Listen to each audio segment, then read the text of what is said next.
মনে আছে কি ফ্রি ফায়ার ইতিহাসের সেই বীর যোদ্ধার কথা, যে নাকি বাংলাদেশ ফ্রি ফায়ার ই স্পোর্টস কে ওয়ার্ল্ডের সামনে প্রেজেন্টেশন করার জন্য নিজের জীবনের শেষ সময়টুকু দিয়ে চেষ্টা করছে। ক্যানোলা নিয়েও খেলতে চাইছে, মানা করছি, পরে না দিশও নিয়ে গেছে। আমাদের নিজেদের পরিকল্পনার বাইরেও যে নিয়তির এক অদ্ভুত পরিকল্পনা থাকে তা আমরা নিজেরাও বুঝতে পারি না। সেই পরিকল্পনার জালে আটকে গিয়ে আমাদের মাঝ থেকে বিদায় হয়ে গেছে এমনকি বাংলাদেশ ফ্রি ফায়ার ই স্পোর্টস এর একটা নক্ষত্র হারিয়ে গেছে, তার নাম হচ্ছে জেবি চিতা। তখনকার সময় ই স্পোর্টস প্লেয়ারদের মাঝে একটা আতঙ্কের নাম ছিল জেবি চিতা।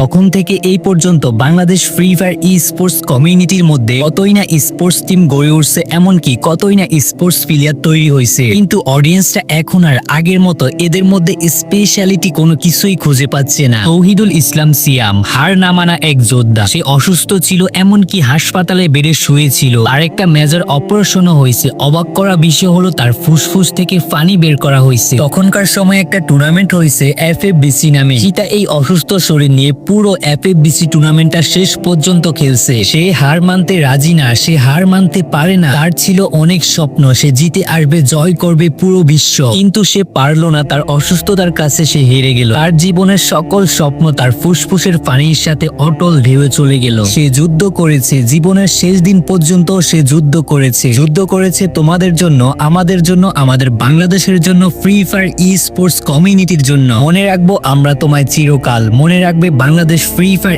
ই স্পোর্টস কমিউনিটির সকল প্লেয়ার। ওমর হও, রেস্ট ইন পিস জেবি চিতা। চিতার এমন কি হয়েছিল যে ফুসফুস ছিদ্র করে পানি বের করা লাগলো। তখন তার সাথে দেখা করতে যাই, গিয়ে দেখি সে বিছানায় শুয়ে আছে একটা কম্বল মুড়ি দিয়ে।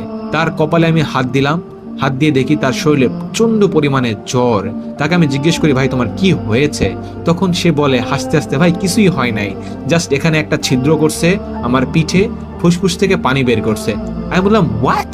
জাস্ট একটা ছিদ্র করছে আর তোমার পিঠ থেকে পানি বের করছে, মানিটা কি? তোমার কি হয়েছে?